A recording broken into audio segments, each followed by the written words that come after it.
ओम नारायणं नमस्कृत्य नरश्चैव नरोत्तमं देवी सरस्वती व्यासं ततो जयमुदीरयेत्। सभी भक्तों को जय श्रीमन नारायण। आज परम पावन एकादशी तिथि है और उसमें भी विशेष बात यह है कि पुरुषोत्तम मास की ये एकादशी है, शुक्ल पक्ष की, और इस एकादशी का नाम है कमला एकादशी। और ये शुक्ल पक्ष और कृष्ण पक्ष की जो पुरुषोत्तम मास की एकादशी है वो 3 वर्ष में एक बार आती है। बाकी सभी एकादशियां तो प्रतिवर्ष आती हैं, लेकिन ये दोनों एकादशियां 3 वर्ष में एक बार आती है। तो इस पावन कमला एकादशी का महात्म्य आज आप सबके समक्ष मैं प्रस्तुत कर रहा हूँ। युधिष्ठिर जी ने भगवान श्री कृष्ण से पूछा कि हे भगवान, मैं व्रतों में उत्तम व्रत का जो सब पापों को हर लेने वाला तथा व्रती मनुष्यों को मनोवांछित फल देने वाला हो उसका श्रवण करना चाहता हूँ। तब भगवान श्री कृष्ण कहते हैं कि हे राजा युधिष्ठिर, मैं तुम्हें परम पावन पुरुषोत्तम मास की कमला एकादशी का व्रत विधि बतलाता हूँ। अधिक मास आने पर जो एकादशी होती है उसको कमला नाम से जाना जाता है। वह तिथियों में उत्तम तिथि है। उसके व्रत के प्रभाव से लक्ष्मी अनुकूल होती है। उस दिन ब्रह्म मुहूर्त में उठकर स्नान इत्यादि करके भगवान पुरुषोत्तम का स्मरण करना चाहिए और एकादशी के व्रत का नियम ग्रहण करना चाहिए। जो जप किया जाता है भगवान के नाम का, उसके विषय में कृष्ण भगवान बतला रहे हैं कि घर पर जप करने का 1 गुना, नदी तट पर यदि जप किया जाए तो उससे दुगना, गौशाला में सहस्र गुना यानी 1000 गुना, अग्निहोत्र के घर में अर्थात जो नित्य हवन करते हो अग्निहोत्री ब्राह्मणों, उनके घर में जप करने से 1100 गुना, शिव क्षेत्रों में तीर्थों में देवताओं के निकट तथा तुलसी के समीप जप करने से 1,00,000 गुना, और भगवान जनार्दन भगवान विष्णु के समीप व्रत करने से अनंत गुना फल की प्राप्ति होती है। इस एकादशी की उत्तम कथा इस प्रकार से है कि अवंतीपुरी में शिव शर्मा नामक एक श्रेष्ठ ब्राह्मण रहते थे। उनके 5 पुत्र थे। इनमें जो सबसे छोटा था वह पापाचारी हो गया, अर्थात अनेक प्रकार के पाप कर्मों को करने लगा। किस कारण पिता और जितने भी उसके स्वजन थे, जितने रिश्तेदार थे, उन सब ने उसका त्याग कर दिया। अपने बुरे कर्मों के कारण निर्वासित होकर वह बहुत दूर वन में चला गया। दैव योग से एक दिन वह तीर्थराज प्रयाग में पहुंचा। वहां भूख से दुर्बल शरीर और दीन मुख लिए उसने त्रिवेणी में स्नान किया। फिर भूख से पीड़ित होकर वहां मुनियों के आश्रम खोजने लगा।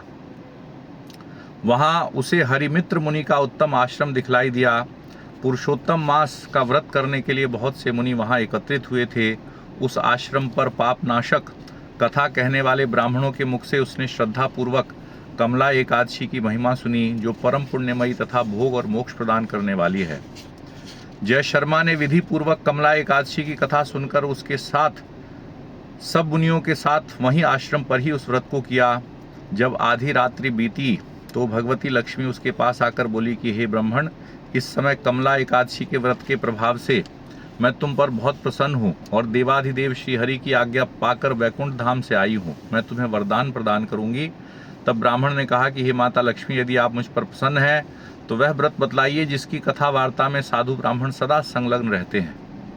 तब लक्ष्मी देवी कहने लगी कि हे ब्राह्मण, एकादशी व्रत का महात्मा श्रोताओं के सुनने के लिए सर्वोत्तम विषय है, अर्थात एकादशी का जो व्रत है और उसकी जो कथा है वह सुनने योग्य है। उसका सदा श्रवण करना चाहिए। इससे दुस्वप्न का नाश तथा पुण्य की प्राप्ति होती है। यह पवित्र वस्तुओं में सबसे उत्तम है। इसका यत्नपूर्वक श्रवण करना चाहिए। उत्तम पुरुष श्रद्धा से युक्त होकर 1 या आधे श्लोक का पाठ करने से भी करोड़ों महापातकों से तत्काल मुक्त हो जाते हैं। जैसे मासों में पुरुषोत्तम मास, पक्षियों में गरुड़ तथा नदियों में गंगा श्रेष्ठ है, उसी प्रकार तिथियों में भी एकादशी तिथि सर्वोत्तम है। तो जो पुरुषोत्तम मास है वो सभी मासों में सबसे श्रेष्ठ कहा गया है और सभी तिथियों में एकादशी तिथि सबसे श्रेष्ठ कही गई है। इसी प्रकार नदियों में गंगा नदी सबसे श्रेष्ठ है। समस्त देवता भी एकादशी के व्रत के लोभ से ही भारतवर्ष में जन्म लेने की इच्छा रखते हैं। देवगण सदा ही भगवान नारायण का पूजन करते हैं। जो लोग मेरे प्रभु भगवान नारायण के नाम का सदा भक्तिपूर्वक जप करते हैं, उनकी ब्रह्मादि देवता सर्वदा पूजा करते हैं। जो भगवान के नाम कीर्तन जप में संलग्न रहते हैं, उनकी लीला कथाओं को सुनते रहते हैं तथा निरंतर श्री हरि की पूजा में ही लगे रहते हैं, वही मनुष्य कलयुग में कृतार्थ हैं। अर्थात भगवान का नाम, भगवान की कीर्तन, भगवान की कथा श्रवण में कलयुग में सबसे अधिक पुण्य प्राप्त होता है। तो इस प्रकार व्रत करने वाला पुरुष चक्र सुदर्शनधारी देवाधिदेव श्री विष्णु के समक्ष इस प्रकार से कहकर उपवास प्रारंभ करे कि हे कमल नयन भगवान, मैं एकादशी को निराहार रहकर दूसरे दिन भोजन करूंगा। आप मुझे शरण दें, मुझे शक्ति दें। इसके बाद मन और इंद्रियों को वश में करके गीत, वाद्य, नृत्य और पुराण पाठ आदि के द्वारा रात्रि में भगवान के समक्ष जागरण करना चाहिए। फिर अगले दिन द्वादशी के दिन उठकर स्नान के पश्चात विधि पूर्वक भगवान श्री विष्णु की पूजा करके और भगवान का पंचामृत से स्नान कर अभिषेक कराकर दूसरे दिन अर्थात द्वादशी को केवल दूध से स्नान करा के श्री हरि का सायुज्य प्राप्त होता है। पूजा करने के पश्चात भगवान की प्रार्थना इस प्रकार से करनी चाहिए कि अज्ञान तिमिरांधस्य व्रतेनानेन केशव प्रसीद सुमुखो भुक्त्वा ज्ञान दृष्टि प्रदो भव। अर्थात हे केशव, मैं अज्ञान रूपी रथोंदी से अंधा हो गया हूँ। आप इस व्रत से प्रसन्न होकर मुझे ज्ञान दृष्टि प्रदान करें।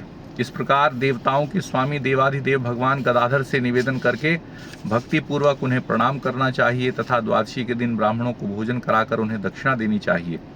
इसके बाद भगवान नारायण के शरणागत होकर पंच महायज्ञों का अनुष्ठान करके स्वयं मौन होकर अपने बंधु बांधवों के साथ भोजन करना चाहिए। इस प्रकार से जो शुद्ध भाव से पुण्यमयी एकादशी का व्रत करता है, वह जन्म और मृत्यु के चक्र से छूट जाता है और भगवान के वैकुंठ धाम को प्राप्त होता है। भगवान श्री कृष्ण कहने लगे कि हे राजन, ऐसा कहकर लक्ष्मी देवी उस ब्राह्मण को वरदान देकर अंतर्ध्यान हो गई। फिर ब्राह्मण भी अपने पिता के घर पर आ गया। इस प्रकार जो कमला एकादशी के उत्तम व्रत को करता है तथा एकादशी के दिन इस महात्म को सुनता है, वह सब पापों से मुक्त हो जाता है। तो इस प्रकार ये एकादशी बहुत उत्तम है और सभी एकादशियां व्रत करने योग्य हैं। किसी भी एकादशी में भेद नहीं करना चाहिए, लेकिन इस एकादशी को सर्वश्रेष्ठ कहा गया है। सबसे श्रेष्ठ पुरुषोत्तमा एकादशी है और इस एकादशी को करने के पश्चात सब प्रकार से भगवान की विष्णु की पूजा करके ब्राह्मणों को दान दक्षिणा इत्यादि देनी चाहिए और सब प्रकार से भगवान का भजन कीर्तन करना चाहिए। बोलिए श्री सत्यनारायण भगवान की जय।